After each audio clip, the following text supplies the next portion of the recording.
Welcome Caleb's Basketball Pod. On this episode, we have a lot to talk about. Was able to get an episode in pre-draft, but we can touch on the draft real quick. I think the jury's out on a lot of the players. There were some very good players. You had, of course, Cooper Flagg, Dylan Harper, Ace Bailey, Trey Johnson. I mean, just a ton of really good talent out there, but it'll be interesting to see how these guys do in the league. And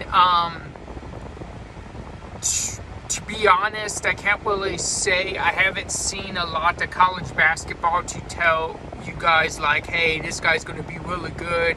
I've seen some guys' highlights here and there, so it's not something I can really go into detail on until we see how they play, and of course we see how they translate to the NBA. And that's the easy thing to say, but it's just honest. I do think Cooper Flagg has a high ceiling. I'm a little unsure of Ace Bailey, just for the fact that he didn't want to get drafted by the Utah Jazz, and it's like there's a ton of guys who wish they could get drafted by anyone, and you're complaining beforehand saying there's certain teams I don't want pick me, and crying because you didn't want to go there afterwards. I myself don't respect that. I mean, hopefully his actions on how he plays and you don't give up on them, hopefully that speaks louder than that. But there's a lot of making up to do, in my opinion. And he has shown maturity. Even his highlights, you would see like showing off instead of getting back on defense after he scores. I think the jury's out on him at this moment. I'm not seeing coachable. I'm seeing very arrogant. But hey, who knows? Some guys get mature and the attitude changes when they get to the NBA.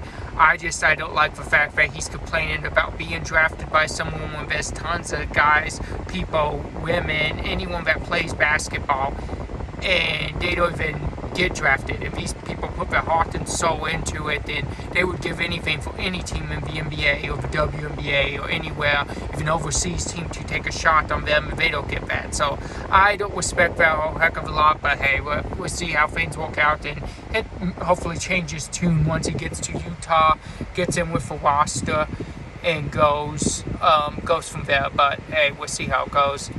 As for Cooper Flagg, I think he has high potential. I think it's going to be interesting to see how he plays as maybe a 2 to Davis, and possibly when Kyrie returns, maybe a 3. And I think it's going to be very interesting for a highly touted draft pick to see his level of maturity. The fact that he's not coming on a team that's rebuilding, and he gets rebuild his team, and he gets to be the guy. He's coming on a team that's already built, and you already have 2 former NBA champions on there that'll be above you on the pecking order, and they have championship potential with you. So it's going to be interesting to see how he plays with that. Also be interesting, I don't think it will, but you don't want to see that stunt his growth, because some guys get to do a lot fast and they get mature. You don't want him to progress slower because he doesn't get to do as many things as the other guys do. But Jason Kidd said he's willing to use him as a ball handler too, and let set guys up with Kyrie Irving out for the first probably 2 or 3 months of the season. So I see a lot of potential in him. And last guy I want to touch on the draft real quick, Dylan Harper. Watched highlights of him. He looks like the real deal. He said he's better at everything over his dad. He's better than his dad at everything. We'll see about that. It's very interesting take. His dad was one heck of a defender and a big part of helping Chicago win championships, and just being on the Lakers, being on the Cavs, and the stuff like that. He's one heck of a player. So to say you're better at your dad, you're better at everything than your dad was, I don't know about that. I think we'll have to see about that, and he's going to have a long way to go defensively, especially if he wants to be better at that than his dad was, because his dad was one heck of a defender, and you put his dad defended nearly any of the top guards during the 90s, and that's saying something. So yeah, we'll see about that. But now we have a couple trades. We had Jordan Poole going to New Orleans for CJ McCollum. Very interesting trade there. So Washington gets someone in him, and with Chris Middleton picking up his option, they get to change the culture in Washington. That's great. You have a lot of young guys. You want them to learn the right way, start things off good. That can do. It'll be interesting to see. This is CJ McCollum's contract year, so it'll be interesting to see if he gets flipped to maybe a championship level team with a chance to compete for a championship, or if he's just going to try and play out and have a really good season in Washington and maybe get signed by a better team in the offseason. But either way, that'll be interesting. But it's culture building, and I think that's exactly what this trade does for Washington, because when you had Kyle Kuzma and Jordan Poole in the locker room, it was not building culture, and you were not a good team on top of it. So it's not like you were trading culture for victories. You were having horrible culture, no wins. I think this helps for culture a lot. I still don't think the wins are going to come much, but I like what they're doing. I like getting these vets in, these smart, mature veterans, letting the younger guys learn from there and let the young guys just take off. They have a lot of good young players on the team. Koulibaly, Saw, and just like guys like that can really, really, hopefully take off for them. Just let them develop for a little bit, learn from these vets, and start building a winning culture in Washington again. And I think they're on the right path to do that. I still think it's going to take 2 or 3 seasons, but they're on the right track now, unlike before. And now, New Orleans-wise, I'm not really sure what that trade was about. I think you lost your leader. And to McCollum's credit, they were a playoff team and a good team until injuries hit, like for the last couple seasons. So people would say, yeah, but he wasn't changing or leading or building the culture there, but he was. Injuries changed the look on how that team went and how they looked. But the other thing is, who's the leader now? And where's the culture going? And you can have Zion and Jordan Poole as your leaders, although they may be your best scorers, because they're not that level of maturity, and they have a long way to go for that maturity. And if this is the direction the Pelicans are going in, I'm not really sure I really like it. I do like the scoring element, but you have no leader on this team anymore. And I think it's going to get out of hand, and I think it's going to be immature style of basketball. And late in games, you may get circus shots from Jordan Poole. You may get Zion trying to do too much. There's no one control this. It could be a tough year for New Orleans. Talent in the lineup, most definitely. Jordan Poole, Trey Murphy, Herb Jones, Zion Williamson, Massif. Talent. Just do not see a lead there, and I do not see a mature veteran to take the lead and take control of this team. They even got rid of Brandon Ingram last year to Toronto, so it's going to be interesting, but I don't know. I'm just not really sure what direction they're going in. I'm not really sure why that trade was made. Maybe it'll do better than I think, but I'm just not seeing it.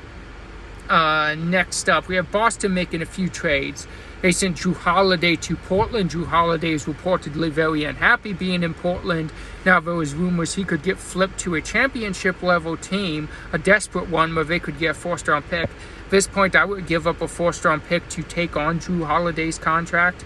Maybe a second-round pick, maybe a couple not great contracts. But that's really it. If that's what they're looking for Holiday, they're going to keep him unless they buy him out, which I don't see happening.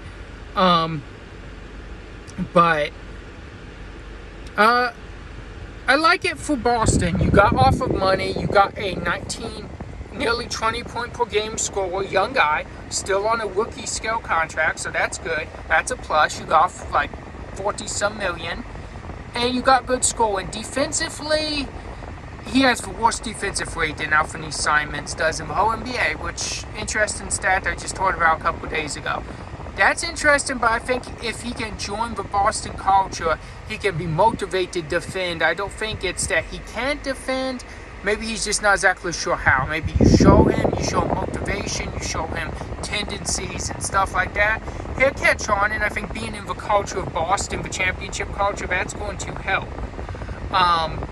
But then after that trade, Boston had another trade where they unloaded Kristaps Porzingis' contract. They got George Niang in return in a second-round draft pick. And Terrence Mann went to Brooklyn. And then the Atlanta Hawks got Kristaps Porzingis. So very interesting here. And I think it's most definitely, I would say the best part of this trade, the team that got the best, was giving up like second round pick Brooklyn. You got second round pick, you got Terrence Mann, you gave up second round pick, you got Terrence Mann, really not for much of anything. I think they got the best of this trade because of what little they gave up. But I think Atlanta did pretty good in the trade too, giving up Terrence Mann and George Niang and getting Kristaps Porzingis. We know if Porzingis stays healthy, he is a really, really good big man. He struggled with staying healthy. As for Boston, this was just shifting Porzingis' contract, getting off of that money. They got George Niang. George Niang's a winner, so he fits in the Boston culture. Right now it's looking like George Niang may start for Boston, which is very interesting, considering he's been coming off of a bench for Philly, Cleveland, and Atlanta recently. But he may start in Boston. We don't know. I don't think Boston's done by any means on the moves they're going to make or they have to make. But interesting. I think the Anthony Simons trade helps them a lot. Kristaps Porzingis trade was just to get off of his money. It's really interesting time in the NBA. They say this offseason is going to be crazy. I still expect to see moves from upper tier teams like the Lakers, the Cavs, the Knicks, more moves from the Celtics. Interesting to see how the Thunder navigate all the money they're going to have to spend soon. So it's going to be a very interesting offseason. Keep up with it. Stay here on this pod, on Caleb's Basketball Pod, and I'll keep you up to date with every move and give my opinion, my take on them. And that's going to be a lot of fun. Thank you guys for joining, and watch on Monday when I break down what happens over the weekend. And if nothing huge happens over the weekend, I'll come up with something just to give you guys a good show. So, yeah, stay tuned, stay locked in with Caleb's Basketball Pod.